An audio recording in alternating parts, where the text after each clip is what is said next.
আসসালামু আলাইকুম everyone, welcome to রুকসানাস kitchen. তো আজকে আপনাদের দেখাবো কিভাবে পাস্তা নুডলস করতে হয়। তো প্রথমে আমরা একটি পাতিলে পানি গরম করতে দিব, তারপর আমরা পেঁয়াজ মরিচগুলো কেটে নিব। তো আজকে আমরা এগি ইনস্ট্যান্ট নুডলস সুপার মশলা ইউজ করব। তো এখন আমরা পাস্তাগুলি ঢেলে দেব।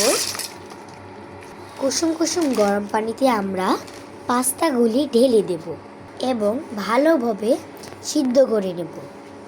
তো এখন আমরা নুডলসগুলি ঢেলে দেব। একটি একটি করে আমরা সবগুলি নুডলসের প্যাকেট দিয়ে দেব এবং ভালোভাবে সিদ্ধ করে নেব। তো আমরা এখন সব নুডলসগুলি সিদ্ধ করে নেব এবং পাস্তাগুলি সিদ্ধ করে নেব। আমরা এখন নেড়ে চেড়ে দুইটি উপকরণ ভালোভাবে সিদ্ধ করে নেব। আমরা এখন পাস্তা এবং নুডলসটি দুইটি সিদ্ধ করে নেব যেন শক্ত না হয়ে থাকে। নুডলস এবং পাস্তাগুলি নেড়ে চেড়ে দেব যেন না লেগে যায়। তো এখানে দেখা যাচ্ছে আমাদের নুডলসগুলি ভালোভাবে সিদ্ধ হয়ে গিয়েছে এবং পাস্তাগুলি ভালোভাবে সিদ্ধ হয়ে গিয়েছে। তাই জন্য আমরা এখন দেখে নিচ্ছি যে কেমন হয়েছে, এরপর আমরা ছেঁকে নিব। তো আমরা এখন নুডলস এবং পাস্তাগুলি ভালোভাবে ছেঁকে নিব।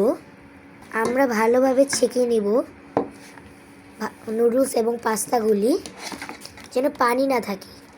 তো আমরা এখানে ভালোভাবে ছাঁকতে দিয়েছি নুডলস এবং পাস্তাগুলি, নাহলে পানি রয়ে থাকবে। তো আমরা এখন কড়াইয়ে পেঁয়াজ এবং মরিচ ভালোভাবে ভেজে নেব। তো আমরা এখন পানিটা শুকিয়ে নিব, তারপর আমরা তেল দিয়ে দেব। তো আমরা এখন তেল দিয়ে দিয়েছি। এখন পেঁয়াজ এবং মরিচগুলি সব ভালোভাবে ভেজে নেব। আমরা যেহেতু সরিষার তেল নিয়েছি তাই জন্য একটু ফেনা হয়েছে। আপনারা চাইলে সয়াবিন তেলও নিতে পারেন কিংবা সানফ্লাওয়ার তেল। আমরা এখন একটি ডিম দিয়ে দিব, তারপর পেঁয়াজ মরিচের সাথে মিক্স করে নেব। আমরা এখন পেঁয়াজ মরিচের সাথে ডিমটি মিক্স করে নেব,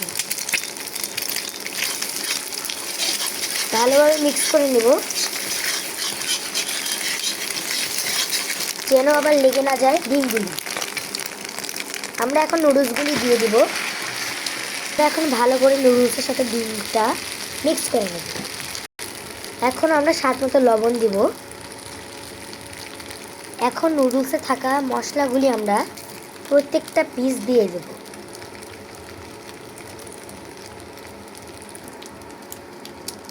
আমরা প্রত্যেকটা মশলা ভালোভাবে দিয়ে দেব। আমরা এখন মশলা এবং লবণ দুটি মিশিয়ে নেব নুডলস এবং পাস্তার সাথে।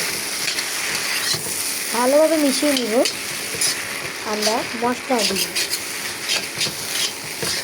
দেখেন কত টেস্টি, আমার তো মুখে জল এসে গেল। এই নুডলস দেখে আমার লোভ লাগছে। আপনাদের লোভ লাগছে? কমেন্টে জানান।